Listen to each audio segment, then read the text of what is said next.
Alors, est-ce qu'on regarde le dessin d'Anne-Claire? Bah oui. Bah oui. Mais pourquoi pas? Bah, il faut bien. Alors, il faut que je le trouve. Où est-il? Anne-Claire, il est là. Tac. Voilà le dessin d'Anne-Claire. Est-ce que vous voyez bien? Alors, est-ce que tu peux agrandir un peu ou pas? Ouais, un peu comme ça. Ok. Je ne vais pas dénaturer, je vais agrandir un petit peu. Alors, tu peux nous raconter, Anne-Claire, un peu ton dessin? Eh ben, ça part d'une photo en fait qui a été prise à l'époque à Noël, où je jouais au matin de Noël, où je jouais avec ma citrouille. Et devant, en ramenant. Et oui, parce qu'il y avait l'arbre magique et il y avait la citrouille du. Ouais, la citrouille, c'était mon empire imaginaire, mon Peter Pan. Je passais des heures et des heures à jouer avec ma citrouille et à faire grimper les petits personnages dans l'ascenseur. Donc, voilà, j'avais grand plaisir à faire ça. Et puis, globalement, j'ai un petit peu égayé autour, c'est-à-dire j'ai mis mes jouets préférés, tout simplement. Donc, en bas à droite, il y a ma poupée bleue, qui a été remplacée ensuite par ma petite poupée, par mon poupon Famosa que j'ai eu en 84. À côté, mon manche-disque, un manche-disque rouge où j'empilais tous les disques et où le bouton était super dur pour changer les disques. C'est quoi comme disque? Tout ce qui était à la mode, quoi. Annie Cordy, les dessins animés, Chantal Goya, etc., etc. Dorothée, les Schtroumpfs. Voilà. Alors, les petits personnages. Alors, les petites maisons, c'est les petits chapiteaux qui nous vont normalement sur la citrouille. Ah, ok. J'avais mis par terre.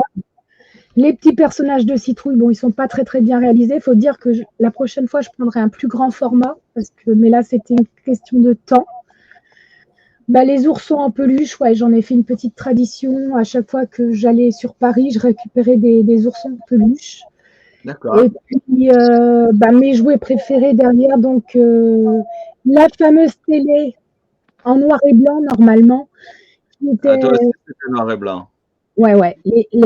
Juste en 87. Ah ouais, quand même. Ah ouais.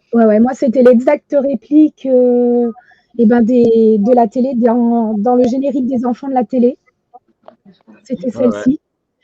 Donc, même si ma télé était en noir et blanc, moi, je voyais quand même les choses à l'intérieur en couleur. Donc, un extrait de la poupée de sucre, justement, que j'ai mis à la télé en petit hommage de 1983. Et puis, parmi mes jeux préférés, il y avait le spirographe. Ah ouais, moi aussi, le spirographe, j'adorais. Et puis derrière, l'album de 83 de Chantal Goya, mon favori. Et puis là, c'est qui celui-là? Alors celui-là, c'est Jeannot Lapin. C'est une peluche que j'ai eue à ma naissance et que j'ai longtemps gardée, que je dois avoir d'ailleurs toujours dans mes tiroirs.